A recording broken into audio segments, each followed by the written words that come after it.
10 seconds remaining. 5 seconds remaining. Reserve time.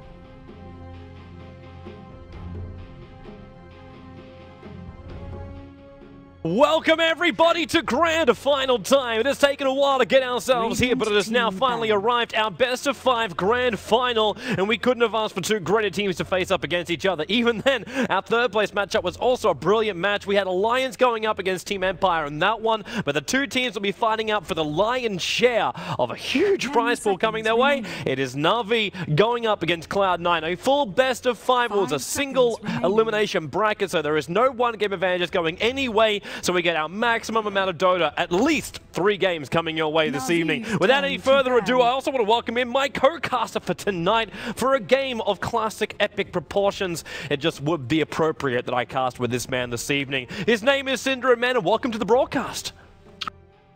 Hello, 1, 2, 3, sound check. You're here with me, man. I hear you. Good. Yeah, I'm happy to be here. This should be a really great series. So without any further ado, let's just jump into the draft, because I actually want to make a really early point about this, which is that I did a little bit of homework on this match, and the last time these 2 teams met, Navi lost the series 1-2 against Cloud9, but for all 3 games, one thing I really want to put a lot of emphasis on is that these 2 teams have similar hero pools for the support players, which is going to be really interesting to have a look at, because last time they met, Navi banned Visage in all 3 games, and this time they're letting it through. And it's, you know, heroes like, both teams like playing Rubik on Pilot Eye, Rubik on Kuroki, Visage on Kuroki, Visage on Aoi 2000, the Chen of Aoi, the Chen of Puppy. There's so much overlap in terms of the support pools that I just can't imagine those not being really top priority picks in this particular matchup. Yeah. Well, I'm interested to see if they actually just let them through the first stage, because that's kind of what's happening at the moment, man. They ban out the Naga, they ban out the Ancient Apparition. You're leaving all those heroes quite free to be picked. Obviously, Pilot Eye is going to be banning out. He doesn't have first pick up the Lycan and the Ember Spirit. I was also doing my research on Dendi before the match and looking at his previous heroes. And if you just look back at the recent matchup of Navi and Cloud9, then it's a little bit more diverse. But before that, it was just Invoker, Ember.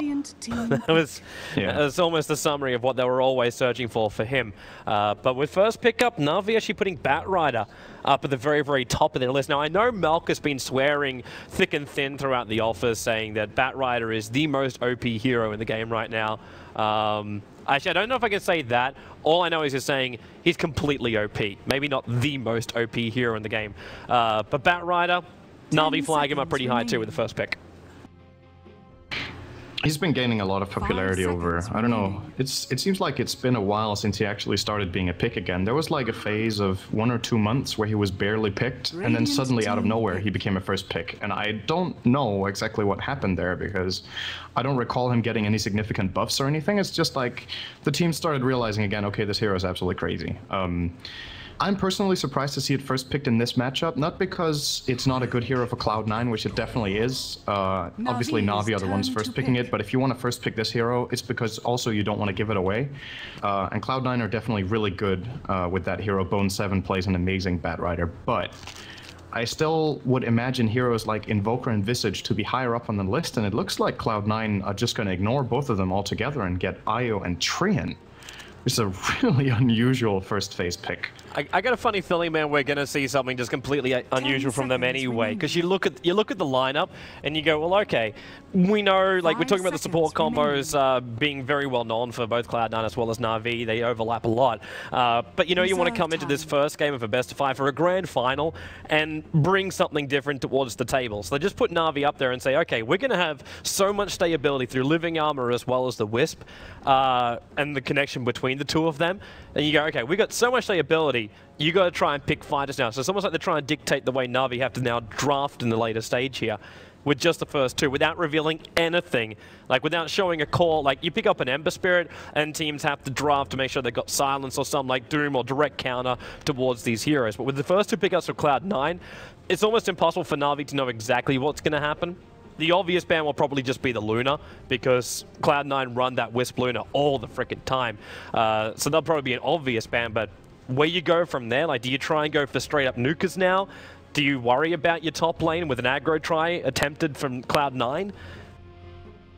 How do you even approach this? And do you even think about an aggro try? Because with Tree on the bottom lane, you can still get the living armor and everything that's really required towards like an aggro duel or even an aggro mid.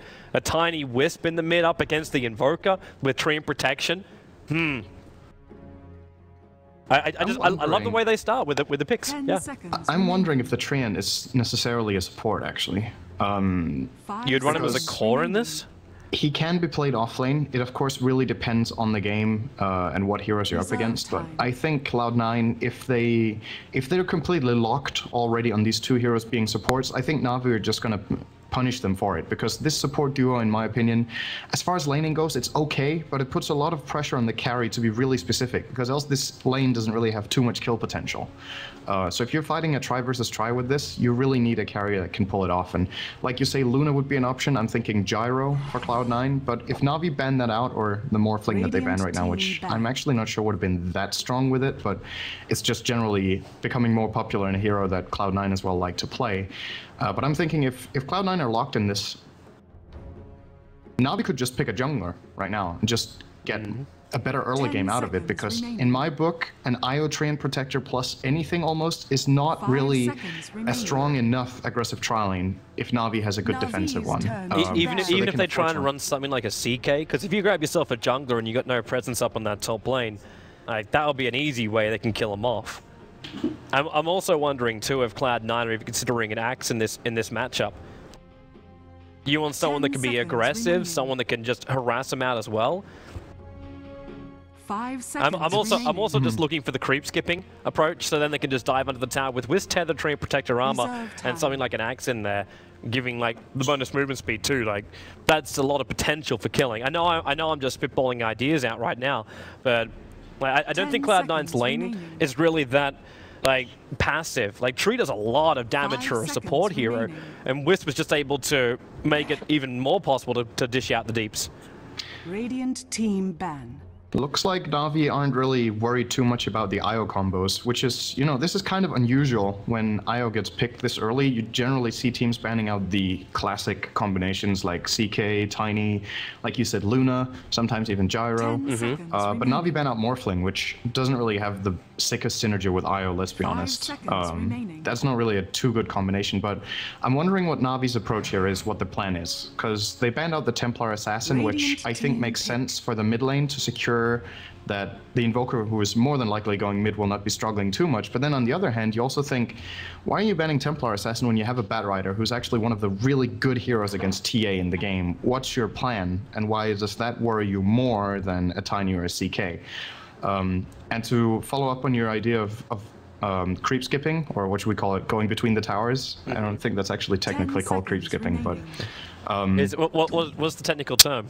I don't know. Going between the towers. I've always known as creep skipping. That's the only reason I say it. Yeah. I'm not completely sure what you would call it, but regardless, if Cloud9 were thinking about doing that, I think that's really risky to do against a Batrider. He's one of the best heroes at punishing that, because you're really far up into the lane. If Batrider TP's in, or if he somehow comes out of the jungle or whatever for Navi, you're suddenly faced with a situation where you get multiple heroes stickied up.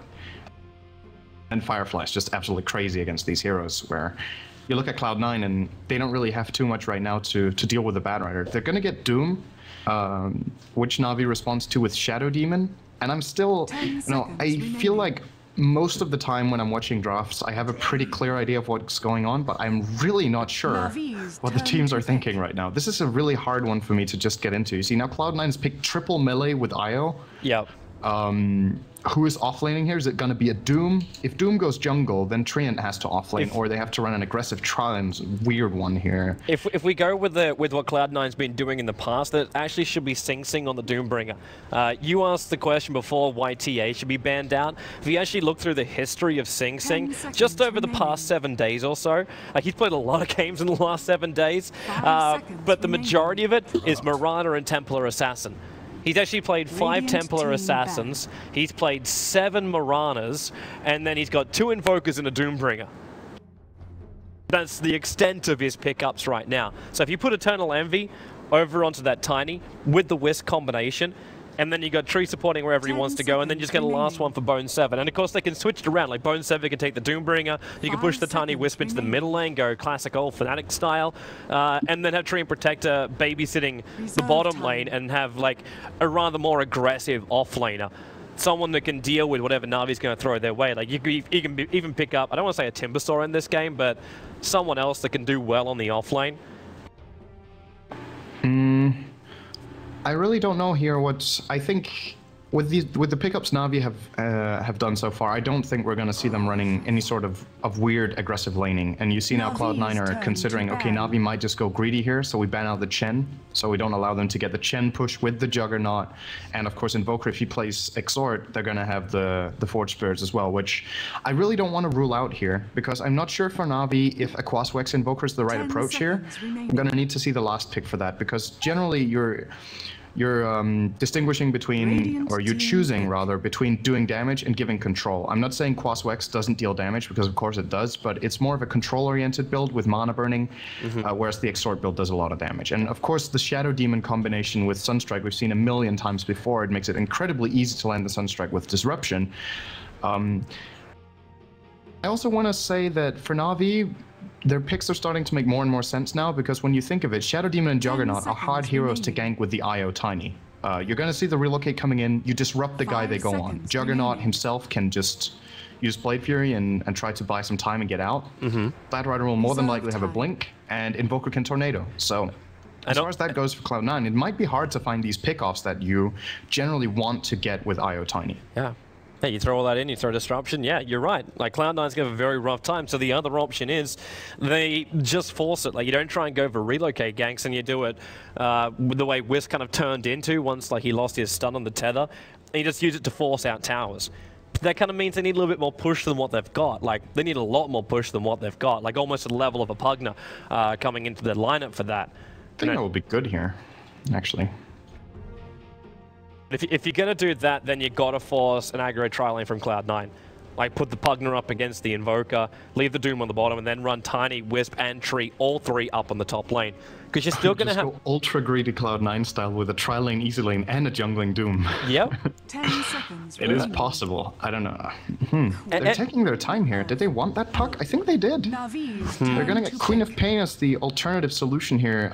This is just a, you know, it's a really strange lineup here from Cloud9, I feel. Navi, in my book, a lot more usual draft, a lot more classic combinations of heroes, but I'm really curious to see what Cloud9's plan is here, because I guess now when you look over, they're gonna probably run an aggressive tri lane now, I would assume, when they pick Queen of Pain. And do you really want to run into this tri lane of Navi? Well, with a Witch Doctor, I think it's manageable. Like, if one Witch was more like Leshrac Lina, then I'd be a lot more concerned, because just the amount of burst damage and direct control you'd have. But with someone like a Witch Doctor, this kind of feels a little bit more defensive in nature, as far as the lane goes. Like, they'll just out-heal them.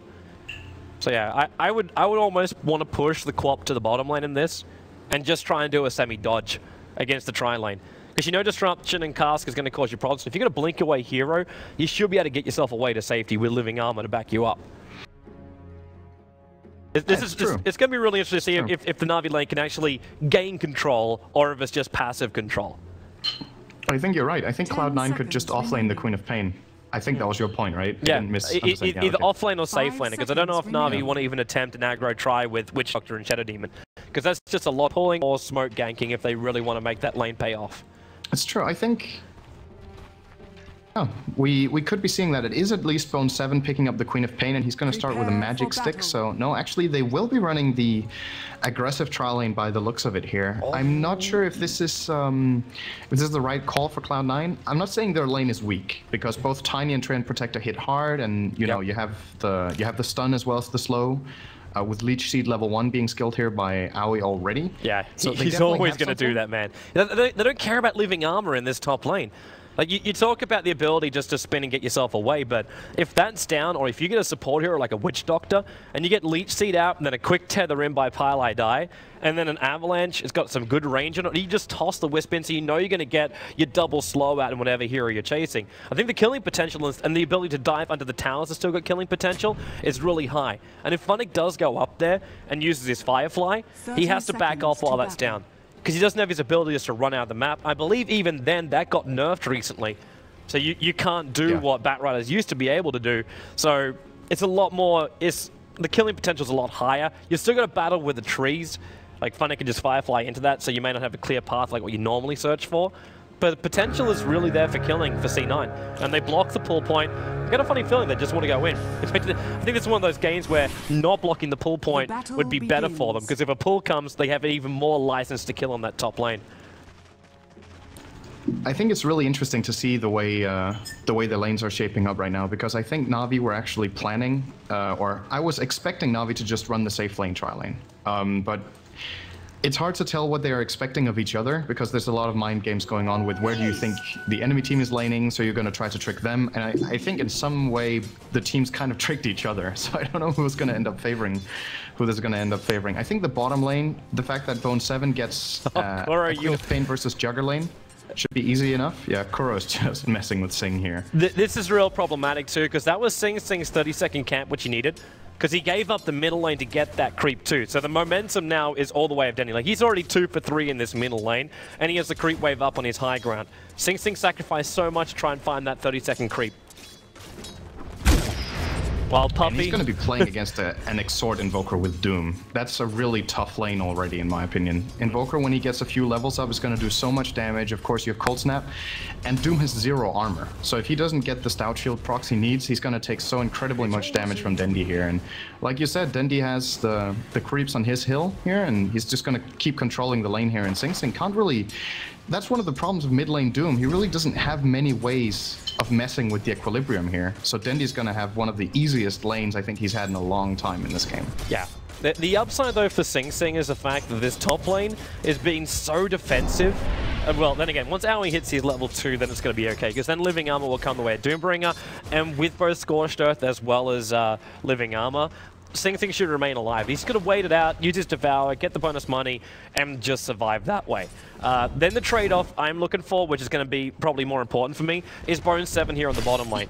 Like, Horvorst is gone full-out aggressiveness to push him back, because he knows he's got boots, he knows he's got the movement speed over on Bone 7, so all he's got to do is just stick with him, try and force out the blink, and then Bone 7 has to hold back for 20 seconds. There's just no other choice for him on this lane. And he knows too the Kuro is already being an harassment. He's taken the haste rune at the 0-minute mark, and now 2 minutes in, he grabs a DD rune to cause more problems for Sing. Is what he's going to find. He's going to find a Frost Armor creep. Not really what he was searching for. Still, it's better than nothing. I think it's, you know, at the end of the day, like you said, for Sing in mid, if he gets just decent farm and he can stay alive, I think he's going to be happy with that. He's up a long way. It's a very good thing Aoi's rotated in. Kuro's going to want to make a move, and Aoi's going to see him. Like, he can Leech Seed up, but then again, Kuro's damage output is quite high, and there's nothing Sing can really do to help him out. Like, if he had level dead, he's going to Scorch Earth and try and sear him up that way. And Aoi, well, the movement speed's winning here. It's 350 because of the boots up against the 305, but a quick cast from Kuro, so to get a double hit off on that too. And it just keeps Aoi far enough away that he can't get the final hit into Kuro. Yeah, and meanwhile in the top lane, it's Envy's just getting so much farm out of this. I would say definitely. Oh, and here we go. Double avalanche with the toss. Puppy's going to cop a couple of spirits to the side, but they're not staying in close enough to get the final hit. And Envy, I don't think he can get in that far, man. He was just staying with Pile Die. That was all he was really trying to do there. Right now, bottom. Oh, Vost is surrounded. How did that even happen? He's put the healing ward down to try and fight this, and Kuro's at least he'll get his stun off. But first blood goes to Aoi. He manages to push Kuro out of the lane to start with, which means the Bone 7 can come in close and brings down a Vorst. That was just a really awkward position almost ended up being in there, being surrounded by Trin and Queen of Pain. How did he even get stuck in that corner? I only caught the tail end of it. I'm not sure exactly how it started out, but of course, if you're playing as aggressively as Horvorst is on this lane, he really wants to try to pressure Bone 7, like you said. He is exposing himself to the possibility of these really weird ganks. To be honest, getting ganked by level 2 Train is kind of unusual, but You know, the opportunity was right there. Cloud9 do get the first blood, and as far as the laning stage goes, just the fact that Envy, wow, brain lapse, that Envy is getting so much harm here, I feel like it favors Cloud9 quite a lot. They're already 1,500 gold ahead, which, of course, a part of it is the first blood, but if you discount that, it's still, if you disregard that, it's still about 1,000 that they're getting just from the lanes, and I think Navi will probably have to deal with this tiny up top, because I don't think the way this bottom lane is going that the trade on farm they're getting is good enough, even though Dendi is having a good time. And Sing is doing pretty well. He's got 15 CS, that's more than I thought he would get right now. Yeah, and with the Devour, it kind of makes up for it. Like, you switch over towards the net worth, and he's only behind by 100 gold. He's only behind, so the CS means nothing in the end. Funnick on the top lane, Avalanche and Toss with the Spirit Balls going on him too. He's 1 hit away from death, and they get it. And that's the diving straight underneath the tower. Living armor can be given over from Maui if they want to heal him back up. But they've got more problems in the bottom lane. Like, you get a kill over on the Batrider, which is already a great thing for you, because he can't catch up. There's no stacks coming up in the jungle, and only just leveled up the Firefly anyway. Bottom tower is under attack. The tier 1 tower may help him out with a little bit of extra injection of cash. That's why they've committed 3 heroes. This is the aggro tri-lane you were looking for from Navi. But it's just so passive. I was actually imagining them to easy lane tri-lane in this game, but I think what Navi really wanted here was to meet the tri-lane of C9, and the teams kind of ended up dodging each other, because in my book, Navi's lane would have been able to fight C9s. They had heroes with very low armor, not too tanky either. Both Tiny and Trend are deceptively weak early on, even though you look at the health of them, you're like, wow, they sustain a lot of damage. No, they don't. They don't really have anything apart from health. So Navi would have liked to have that. They didn't get it, and now they're going to have to go for a plan B, where I think they did a really good job here rotating and getting Plan B is Sing a bit. Disruption, catcher, Sunstrike, but in comes Aoi. Leech Seed on Dendi. Dendi's going to be really careful. He's going to cop a lot of damage there from Aoi. And he protects Sing to the last. That Frost Armor really coming in handy. Yeah, it's gonna be hard to kill Sing because of that. It kind of addresses the one weakness Doom has early in the lane.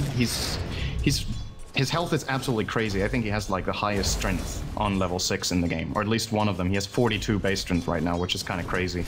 So as long as he has armor to go with it, Navi's hero composition just can't really bring him down at this point without ganking with like 3 or more heroes. So Puppy coming in there is not going to cut it. Puppy, who by the way is level 2 only. So these rotations have really cost them as far as the support levels go.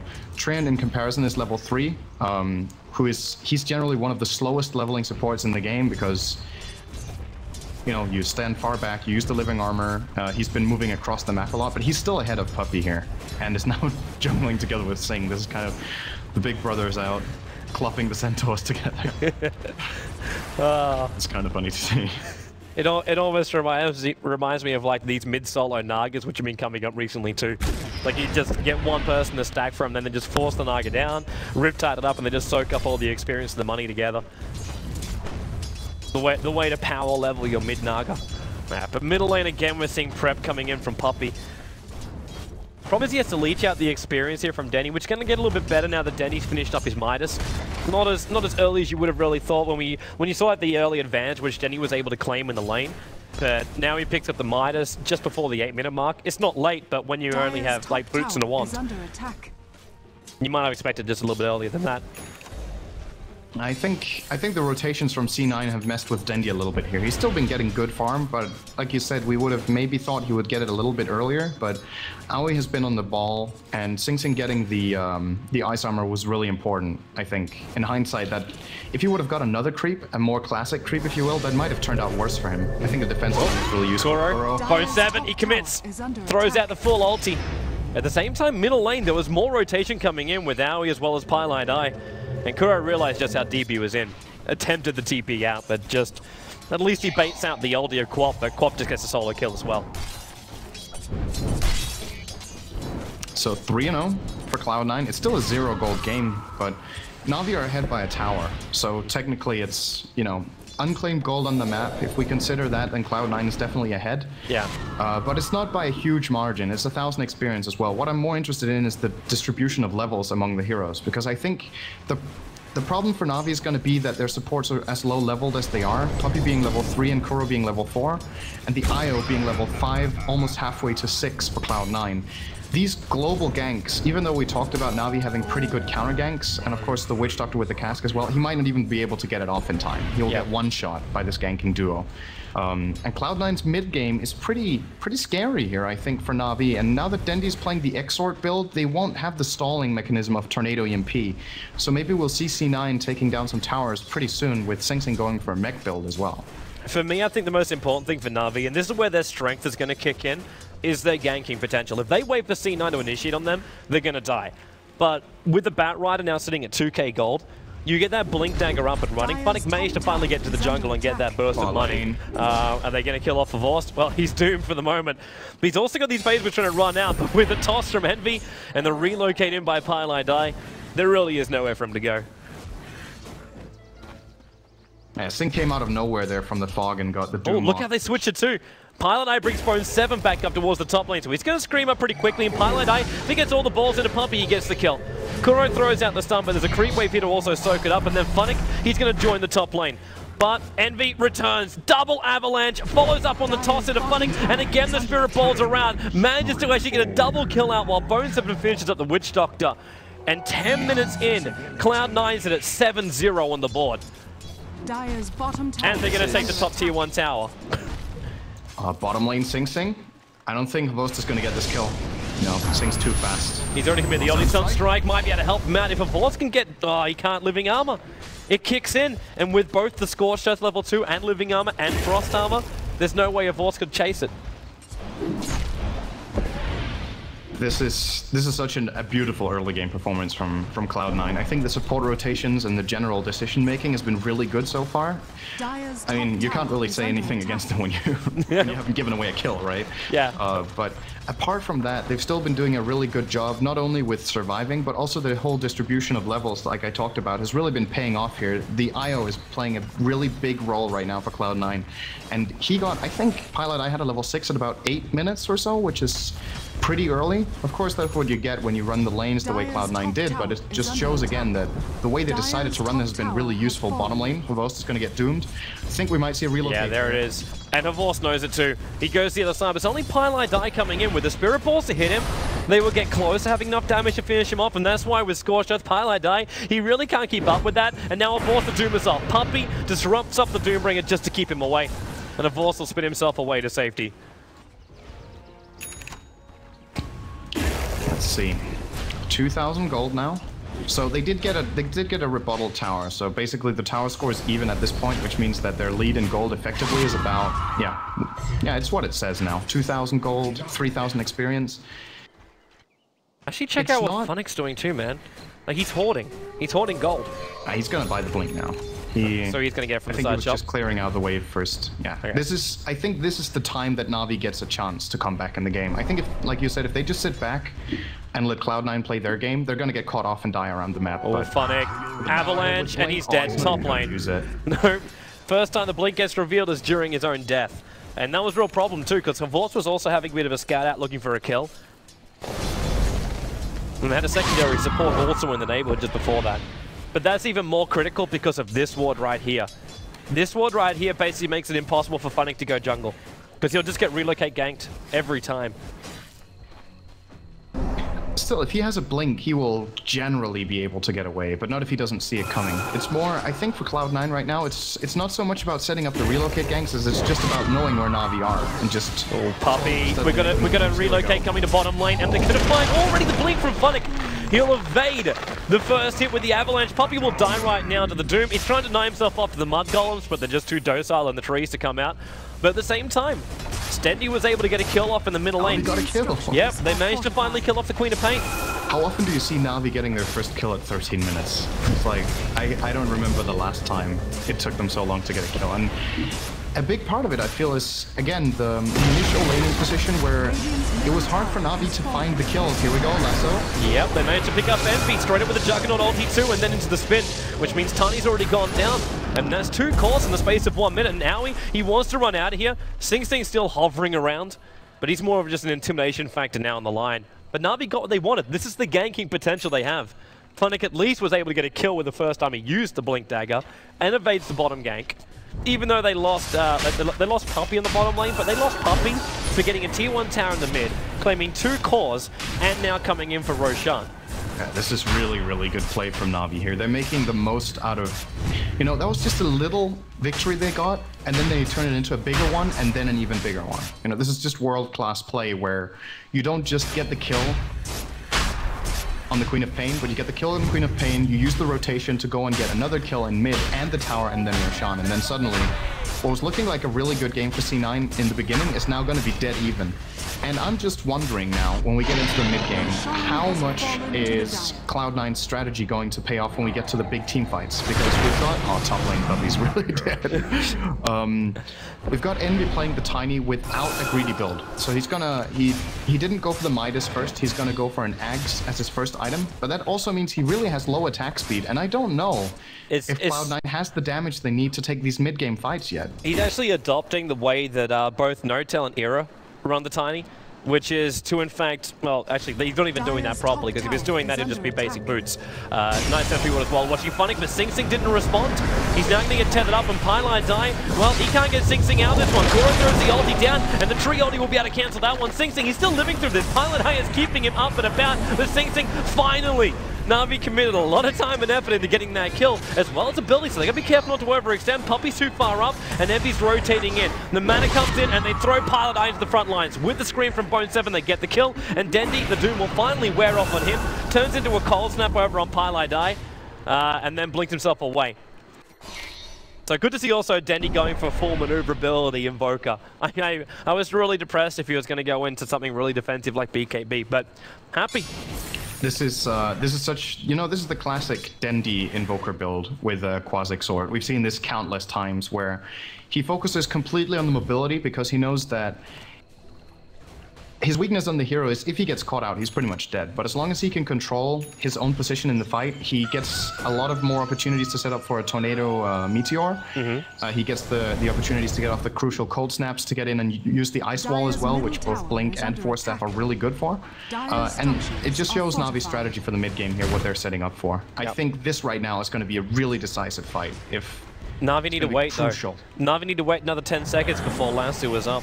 Just need to hold the creep wave out for now. C9 knows this is too risky. They're going to back out. But this is a dangerous thing for them to do, because this is... Okay, I didn't actually finish talking about like Notel and Era and the way they approach the Tiny and Wisp combination.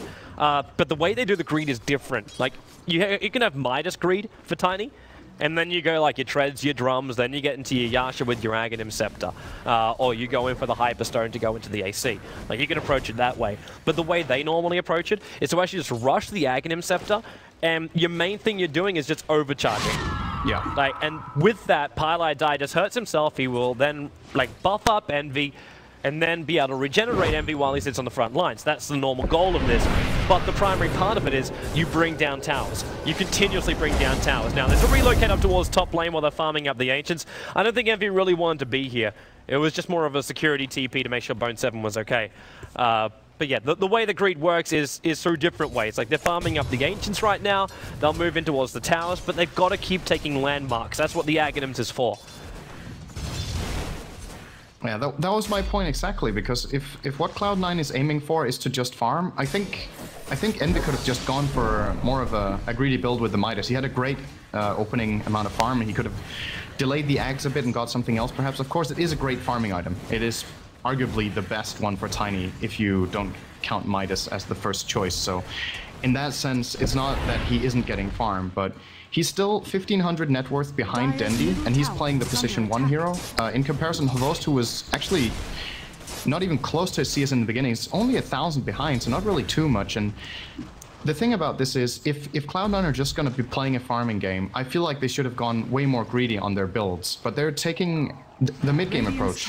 You can't really... I mean, they've got a mech on Doom, they've got Axe on Tiny, Queen of Pain is getting an Axe, which is pretty unusual as well. So they're looking to take the mid-game fights, but I'm just not sure if that's the right approach here, because I think Navi are really, really strong right now. Getting forced back right now. Even though they're strong, they still have to back up every now and then, with a hasted whisk to do so. And maybe, like, you talk about mid-game approach, you get an Aghanim Scepter on that Queen of Pain, she's gonna be spamming the crap out of her ultimate. Like, just to keep up just to push the creep waves back, because that is another problem of Navi. Their life points are great, but they can't keep their creep waves alive. Like, the heal is continuous with the wards. Now, Funnick is looking for an opening with the Firefly, and he had a chance for a quick moment. But the problem is, they're being forced out in the bottom lane at the same time, and it's like they don't want to go up on the top lane without Puppey either. Just going to trade 1-for-1 on towers here, which I think is okay for Navi. The thing is, when you're playing against a Treant, when you go for a tower, you really go for it. Just poking towers down is not going to work. So they want to full commit and make sure they get it down, because if they get it down to like 1/3 HP, it's pretty much waste of time. It's just going to get healed up by living armor. That wasn't intentional. They just used the top, which means Lasso on Pylon die. Sunstrike's on the way in, but the Avalanche right on top of Funnick, and then into the spin, which the Witch Doctor ultimate. Kuro will pick up the double kill on the top lane. Of Horse and Funnick doing the heavy work. And it goes 11-5. They get themselves a double on the combo. That was a little bit funny to see the Sunstrike from Dendi was completely off the mark. I think he was expecting Funnick to continue pulling them. Yeah. It's a little bit of miscommunication, but didn't matter. Kuro coming in with a perfect timing with a cask on both heroes and getting a beautiful ultimate off as well. And I love the build from Kuro. I think we see this too rarely on Witch Doctors. So Maledict is a great ability for sure, but it's just a very situational ability where as a support you don't generally want to commit yourself that heavily into the fight, because the cast range of this ability is really short, and the area as well, so it's very restricted to getting used in certain scenarios, and you will rarely hit more than one hero, basically. Wasn't it increased during the last patch, though? Like, it was made a little bit easier during the last one. But it's still a very hard ability to land, and it has to be, because it's absolutely crazy. Like, the damage output from that ability is completely sick, so it has to have some weaknesses to be a balanced ability. But again, with the game plan, I love seeing the level 4 Voodoo Restoration, because Navi are just focusing on this kind of teamfight oriented play where this heal, 20 health per second, is absolutely, oh sorry, 40 per second. Speaking of teamfight, man, it's about to happen. But Navi, I don't know if you realize the reason why they didn't want to go straight away. Both Witch Doctor ulti as well as Lasso was on cooldown for 4 seconds after that mid-tier 1 tower went down. They needed an extra 10 seconds to initiate him while that tower was still up. But they couldn't buy the time for it. Really good timing here from C9 to make sure they get that objective and get a little bit more pressure on the map. So the thing about this game right now is that the map is pretty much open. Both teams have taken all the tier 1s, but nothing more than that. So now it's about who gets the better vision and gets the pickoffs, because both teams have great pickoff mechanisms. Cloud9 have IO, of course, and Navi with the Batrider. They just smoked on top of 2 Radiant wards. That's not gonna work. What made it even worse was the fact that Klopp, like the second he saw that, threw the ulti out in the bottom wave, pushed it out, TP straight back to base again. So even if they do rotate down south, they won't find anybody. But they're coming mid. It's a 5-man movement towards mid. Navi's out for blood. I don't think they're going to find any. Cloud9 knows exactly what's happening right now. Good vision here coming out from Owl in that mid lane. They're really putting a lot of emphasis on covering this area. If you notice, this ward is about to expire, and then they place this one afterwards, which they really know that. I think this is a wise way of playing against Navi as well. They put a lot of emphasis on the mid lane, pushing that one out and then branching out on the map. I would kind of you could call the mid lane a hub for Navi, where they start out and then they find their openings across the map. So if you have vision in that area, it's often going to counter their smokes, and we just see a good example of that here. And now Cloud9 are going to try to use their own. And if they get a pick off here, they might be able to get the tier 2. They've got to get in the trees. They've got to get in the trees and quick before that smoke's going to break out. And now, double stun out Kuro. He tried to throw over. They blink over to him. Bone 70 is going to hold it. The flame break finds his space. And Dendi in for the big tornado. The quad volley will go, but the deathling blast doing more work for Dendi. And now Kuro from the other side of the tree line. He gets a double kill out with his ulti. Even Pylon, I think, too close. Dendi at least will go down to the Doom, as well as the Queen of Bane combination, while Funnick managed to catch Tree and protect her out from the side. And Wisp has to relocate out. He tried to bring in the rest of the team. There was 3 heroes smoked up, and only 2 heroes from C9 will survive. That was such a sick initiation from Dendi. That was just perfect. The crazy thing is too, 4-man tornado. Yep. And then I think 3 people got hit by the Deafening Blast and the Meteor for full damage. Even the mech from Sing Sing, as well as Scorched Earth and Living Armor, they couldn't stay alive. And that's the thing about Living Armor. When you're playing against a lineup like Navi's, they actually have quite a few ways of removing those instances of damage blocking. Of course, the Firefly from Batrider, the Meteor deals a lot of damage over instances as well. I'm going to throw the Aghanim Scepter on Witch Doctor into that pool as well. That's probably going to be a thing at some point as well. He's only 2,000 gold away from it, man. Oh, he is. Yep. Yeah, he is definitely building that. It could just be, you know, casual point booster, but I think in this game for Kuro, it's a really good choice. And again, just well, what's considering really nice his last to see from Navi in this game is that they got really locked down early on. Like C9 were ahead by 7-0, but Navi played their timing window. It's just a very well executed mid-game oriented strategy here, where they got the towers they needed, they stayed in the game, they got Roshan, and now their lineup is just so incredibly strong around this 25-minute mark that we're approaching. They have everything they need. Juggernaut is one of the greatest carries at this point in the game. He falls off in super late game compared to many others, but just the whole combination of heroes and the way Navi has played the last few fights has just been really beautiful to watch. C9 have to move quick. Kuro's actually giving the heal to a Vorst inside the pit. Dendy will blink in with the Forge Spirits, and C9 is coming in. They're coming with the smoke. There's a Dire Sentry Ward here, but obviously that doesn't work with the smoke. There's actually 2 Dire Sentry Wards, and now they're playing Kuro. Doom will come up on Kuro. At the same time, Batrider finally goes up, pulling Sing Sing inside the pit, and the Quad Party will fly out too. Aui's ulti too, the perfect blink and initiation from C9, catching Navi in the choke point, but again, Dendi with Tornado and Deafening Blast has caused all sorts of problems. And Bunnick, he's coming out for Envy, a quick toss in the air, and the relocate pulls him out in time. However, a Vorst in with a crit, bringing down the tree and Protector. And Funnick, he's in the corner. Unfortunately, he can't get himself out until the blink will finally go, but Sing Sing, following with his own blink with a flame break, pushes him up on the hill, and he just has to TP out very, very quickly before anyone can capitalize on it. And that's why Dendi was blinking in. Be getting pie here. He has no one to tether to. Oh, that's the Ghost Scepter. And now the tether time was bought. Oh, beautiful. Pilot I played that fight so amazingly. So this is a classic way for C9 to approach playing against Batrider. I think Pilot Eyes... I don't recall seeing anyone else doing this, at least not to the extent that he does it. So he makes these like 200 range relocates where the lasso is on Sing Sing, and then he tethers in and relocates him, still staying inside the fight. He's not pulling him out of the fight, he's just pulling him out of a bad position. Yep. And that was so well done here from Pilot Eye to really save that fight and get them a pretty even one. Problem is Navi still being dire, having that advantage, and generally the way C9 had to retreat pretty much every hero they had in the end is still going to get Navi Roshan, but they did a really good job in that fight, not losing more.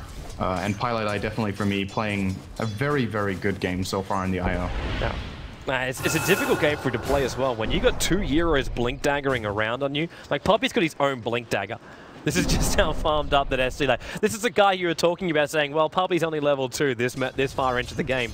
He's managed to buy up his Bracer, Tranquils, Magic Wand, and have a blink dagger initiation on top of all of that. And then you've also got like Invoker 4-staffing people around with his own blink dagger. Sorry, it's actually 3 blink daggers over on Navi. The maneuverability is just insane. At the same time, Aoi, his blink dagger, how much did that pay off? When he managed to get that full route on Navi, on the choke point inside the pit. Dire's top tower is under attack. That's something right then too, where you wonder just how effective Kuro's Aghanims is going to be.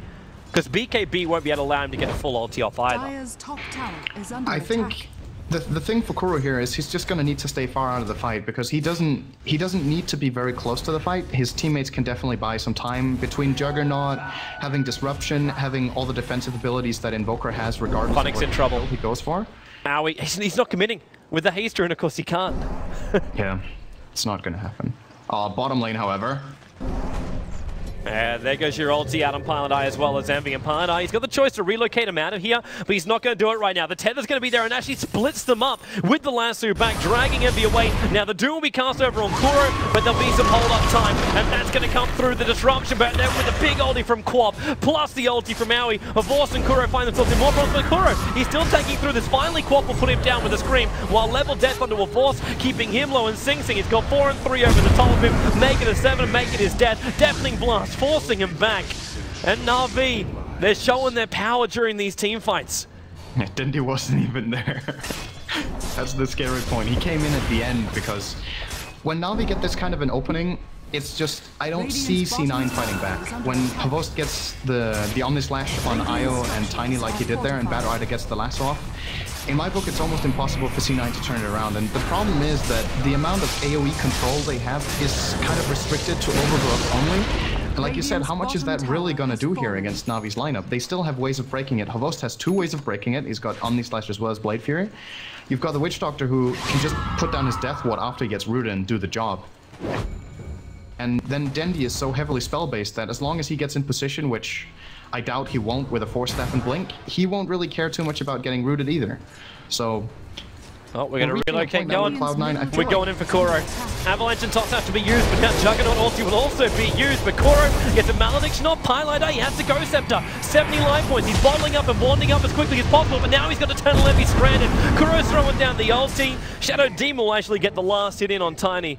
And the relocate was meant to be just a quick snipe off, but they ended up having the entire Navi lineup there to stop him. That wasn't the plan. That was not the plan.